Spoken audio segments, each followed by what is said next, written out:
tanong ng bayan.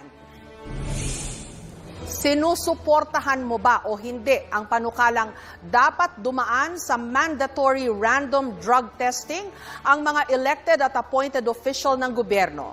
Mga kandidato, bumoto na ho kayo, yes or no?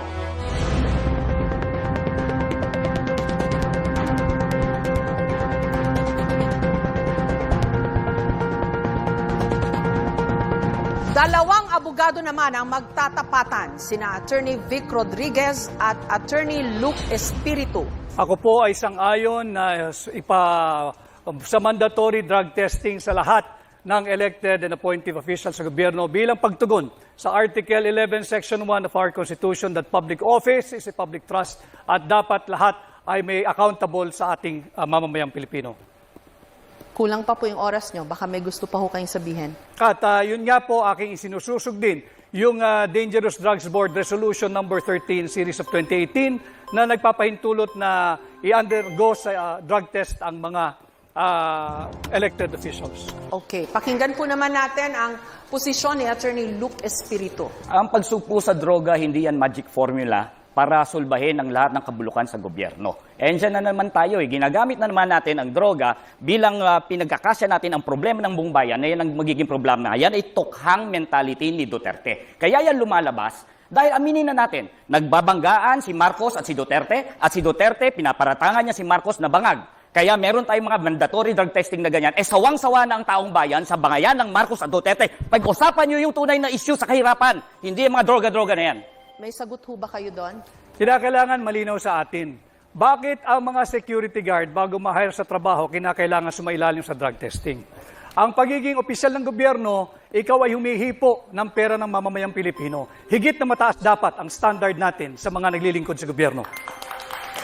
Attorney Espiritu? Bakit hindi tayo magkaroon ng competency test, integrity test, honesty test, at mahigit sa lahat, pro-masa test?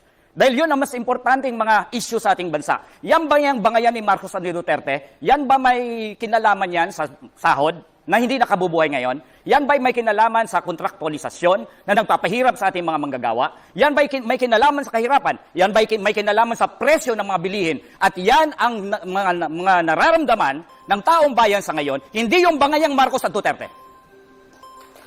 Ang usaping droga ay hindi bangayan ng dalawang nagbabangga ang pamilya sa politika. Ito ay tunay na nangyayari at nagaganap sa ating bansa. Kaya ako ay naninindigan na dapat sumailalim ang lahat ng opisyal ng pamahalaan at simulan natin sa tanggapan ng Pangulo. Nung kayo po ay nasa Malacanang, Attorney Rodriguez, mawalang galang na po, nagpa-drug test po si President BBM nung siya po ay na-put under question dito ho sa isyung ito. And there were people questioning the veracity ng kanyang drug test results. I agree, Ma'am Jessica, no?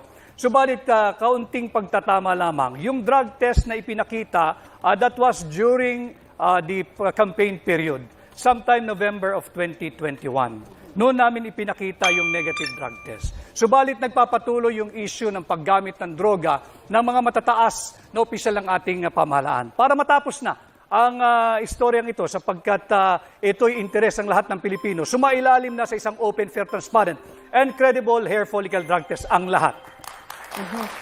Yung bang drug test po ni President BBM noon, hindi po hair follicle test yon? Hindi ito hair follicle test. Okay, now you want him to undergo that test. Para matapos na yung usapin kung sino ba talaga ang gumagamit ng droga. Kinakailangan pagbigyan natin, again, ulitin ko, public office is a public trust. Malinaw yan sa ating saligang batas, Article 11, Section 1. At karapatan ng bawat Pilipino, lalo na ng mga kabataan, malaman kung tayo ba'y pinamumunuan ng isang taong may tamang pag-iisip. Gusto niyo po mag-react doon, Attorney Espiritu?